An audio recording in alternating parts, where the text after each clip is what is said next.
slightly deep dive into Founders Office role itself, right? You run a show called What the F is Founders Office, and you have spoken to a lot of Founders Office to find a pattern around all of this, right? But if we have to take a step back, and let's say I don't know about Founders Office, and if you were to explain to somebody, let's skip it to early stage. Let's start going to mid stage and late stage, because in these, I mean, Founders Office work, like you rightly mentioned, right? It works differently in different stages of the company. But if you were to explain to me what Founders Office role is at an early stage company, as if I did not know anything about that role, how would you describe that role?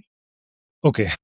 I would try to summarize it. I mean, I can go on and on about it, but from my conversations, okay, let's talk about it from my lens first, and then we can probably talk about it from my interactions with other people who are working in a similar role. Particularly from an early stage, from a perspective of someone who has been working at an early stage organization, it is truly about believing that you are the founder of that company. I don't associate it with an employee role anymore. I mean, you're not, if you think that you're an employee at an organization, then you'll probably be miserable in these kind of roles, because that's the expectation that comes. Because you'll probably be operating at a company that is maybe less than 10 employees in size, or maybe 10 to 50, whatever, right? At that early stage, your founder would not really have the bandwidth to keep following up with you, to keep reminding you, to keep asking you to do those small things, which is expected from a founder's office person, that they would be able to figure it out, be able to either, even if they're not able to figure it out, but at least have that communication, have that dialogue with the founder that, okay, this is what I'm going to do next. Tell me if you're aligned, right? Or this is how I'm approaching this problem statement. Tell me if you're aligned. That ownership mindset is what is required at an early stage organization, right? So, and that has been my experience as well.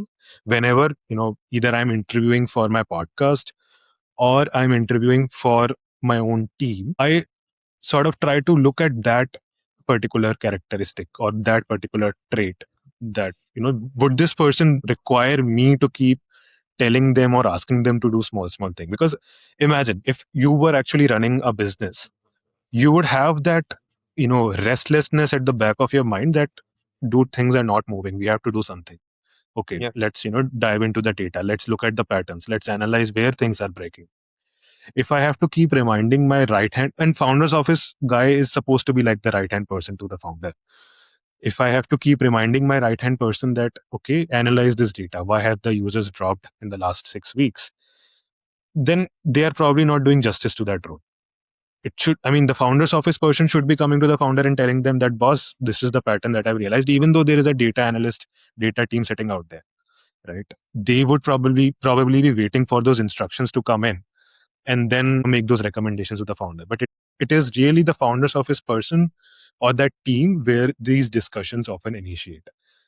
Right. So I think I might have deviated a little bit from where we started, but this is how I would describe these kind of roles at such an early stage organization, that in the first couple of weeks, assimilate or try to absorb as much as possible from the people around you, which again, in this case, would hardly be 10 people. So it should not take a lot of time. Then start going through databases, CRMs, whatever you have. Then really start believing that you are the founder, right? You've understood the problem statement. You know what the company is doing. What are the milestones? Start coming up with solutions, or, start coming up with ideas. Start having those dialogues with your founder. They might agree, they might not agree, and that's part and parcel of the game. Once you decided, don't be afraid to get your hands dirty and start rolling it out.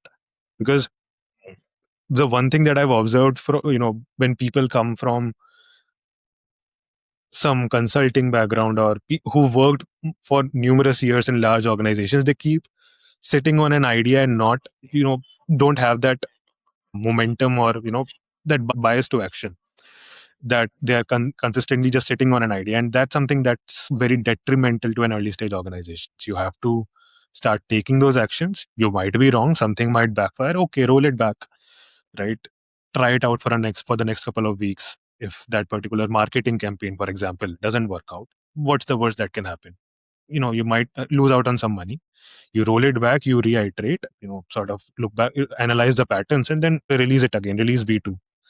So that's what I would say a founder's office role is all about. You have to get your hands dirty with pretty much anything and everything, and be okay with uncertainty. If you are always, if you're looking for a cushion job, looking for answers to be served on your platter, it is going to be very difficult in the long term. Got it. I Yeah, I know think it wasn't a very straightforward answer, and I might have confused our audience. but I think Yeah. it's also about somebody who comes with a solution and not just a problem, right? I think founders' Yes. time is much more valuable here. And I think the biggest KPI for you is how do you save founders' time, right? So that they Right. can focus on things that matter more for the company.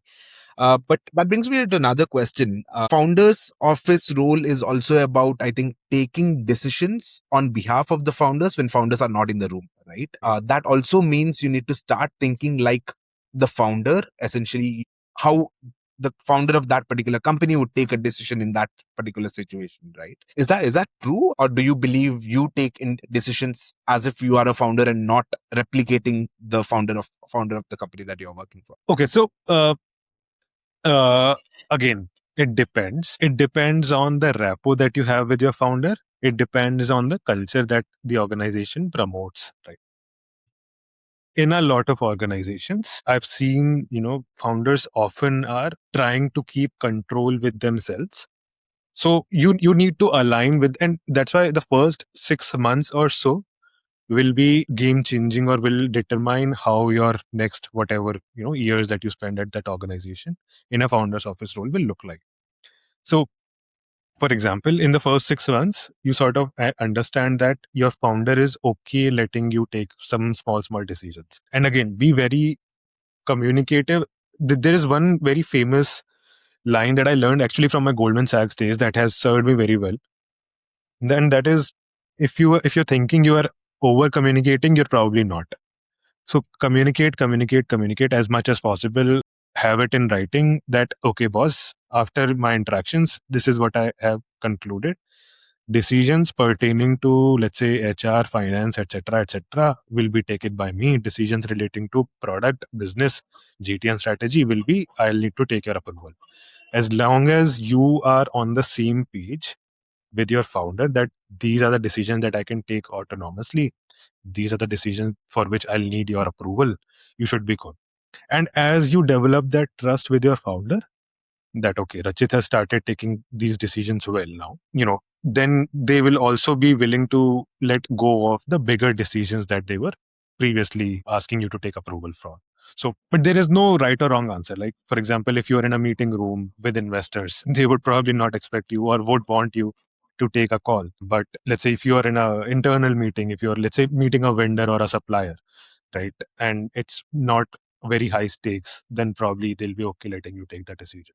But again, as long as you and the founder are aligned, I mean, because that partnership goes a long way, right? If they feel that you are going beyond, if you're going above their heads, right, then it might be a problem in the long term, because you'll not be able to develop that trust with your founder.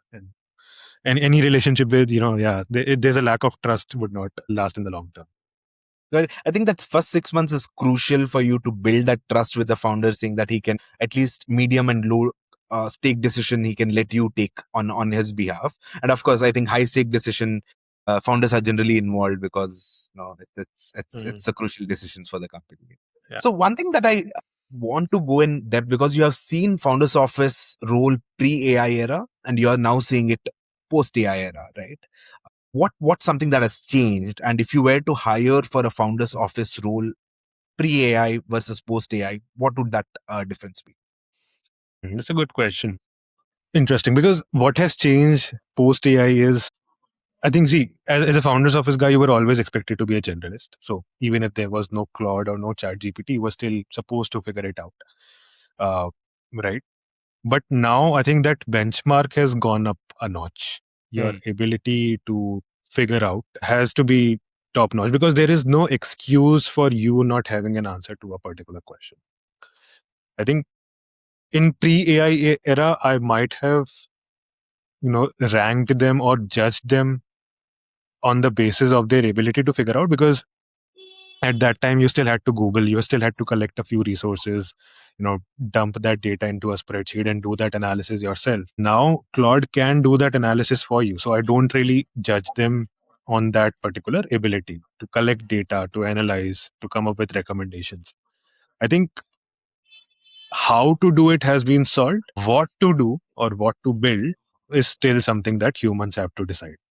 And that is where I sort of think, any role, I mean, founders office definitely, yes, but any role for that matter would really start seeing an impact, that people who ask those what to build next, right? What to do next, what should be fixed, will be the ones who will actually succeed in these kind of roles. Because, like I said, how to do it can be figured out. And probably I'll take, walk you through with an example. Let's say, again, going with that same conversion example, say, we are observing a significant drop in the conversion funnel, right from the point of sign up all the way to, actually closing the deal. Uh, Claude can do that analysis for you. If you have all the integrations, all the tools set up, Claude will be able to tell you. But to actually analyze whether the users are dropping or not, now that is something that a founder's office guy will have to take that initiative, that hey, let's take, let's start looking into this because something doesn't feel right. Whereas in the pre-AI era, I would have probably given them more weightage into whether or not they would be able to do this analysis. But now that analysis part has been taken care of. So again, I think that character trait that you were talking about, right? That willingness to take initiative, that willingness to go the extra mile, that has become even more prominent, because now there is nothing else to differentiate upon. You can do the analysis, so can I, because both of us have Claude subscriptions. But who does it really depends on who is, willing to take that initiative. I mean, in a way, skills have become commoditized. Claude literally calls them Literally. skills. Right? And I think the hustle to get things done is becoming much more important at an early stage. And I think earlier, what I believe was combination of skill plus hustle was what was required. Now the weightage on hustle is much more important, and the creativity, of course, on how you will get things done, versus the skills itself. Right. I think the other thing that I want to go in depth, because this is something that I have felt myself in the journey. So I am in the founder's office role for almost 2.5 years now, and there are points where I felt the identity crisis. Right, like what am I doing? Like what is my next step? So let's say this does not work out. So what next for me? Right? Is that just me, or is that generally common with every generalist out there? Do you have any opinion on that? It is. I mean, to be honest, this is something that I experience on a day-to-day basis. And I guess because at the end of the day, I think you and I were talking about it the other day, that you're sort of a, jack of all trades but master of none, right? And but still, I think the complete proverb or the complete phrase is, but jack of all trades, master of none, but still then a master of one, right? So that is sort of the belief that I keep telling myself about, that it's okay. I mean, if you're at 80% or more in 10 skills, you're still better than someone who is maybe 90% or more in one particular domain, right? So yes, there are days when you start thinking about whether, what am I particularly good at, where do I see myself maybe 5, 10, 15 years down the line. That is very prevalent in most of the generalists that I've spoken with. And I've also talked about it in my in the various podcasts that I've done. People often go into one of these two or three domains, which is A, which is very, very common actually, in that they become a founder themselves. B, they go on to another founder's office, chief of staff, strategy, operations kind of roles in different organizations, maybe this time to a larger organizations, or if they were already with a larger organizations, they might come to a smaller organization. So they keep swapping organization size, but keeping the roles constant. Or they pick up a particular vertical, right? They might figure out in those 2 3 years that maybe they like product management, maybe they like customer success, maybe they like brand marketing, sales and marketing. um, so they pick a particular vertical.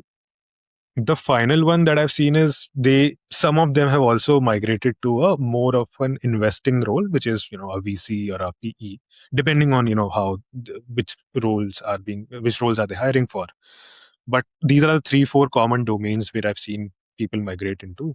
And but truth be told, everyone, I think every single one of us has those days where, we feel, what the hell are we doing? I think it's common. And to be honest, all the founders themselves also feel that way. Your company is doing well one day, maybe 1 week later, you are pivoting completely. Maybe you are, building a new product line, you're exploring a new territory. And so it's just part and parcel of the game, I think. So this is what you're signing up for. So anyone who's considering joining a founder's office role, this is the uncertainty is going to be always there. So you might as well get used to it. I just want to, you know, wrap up the founder's office and the GTM piece with a couple of questions, right? For the founder's office itself, if I were an aspirant today for the founder's office, what is one hard piece of advice that you'd give me that I wouldn't like essentially, but you'd still give it to me, right? About founder's office. Hmm. See, again, it depends on where you're coming from. Probably, if let's say, if you're someone who's coming from consulting background or investment banking background, I've seen a lot of people struggle in their initial days because they expect things to be laid out for them, things to be those systems and processes that we talked about to be all figured out. Oftentimes, that's not the case. And you should be open, or you should be okay with that uncertainty that comes along, right? So don't expect it doesn't matter the compensation at which you're joining, the compensation what you were earning previously. You'll have to prove your worth every single day that you're here. In a larger organization, you can often go unnoticed, right? You can be a cog in the wheel, a brick in the wall, draw your salary, go back home and be happy with it. Here, you will have to prove yourself every single day, because you will be surprised that there are people from not top pedigree colleges, but they will push you every single day to be a better version of yourself. And you have to be okay with that. You have to be open to working upon your shortcomings every single day. Doesn't matter whatever you've achieved in your life so far. That is, I mean, keep your ego aside, be okay with doing the grunt work every single day for the next whatever 6 months, 12 months, until you've built that rapport, that trust with your team.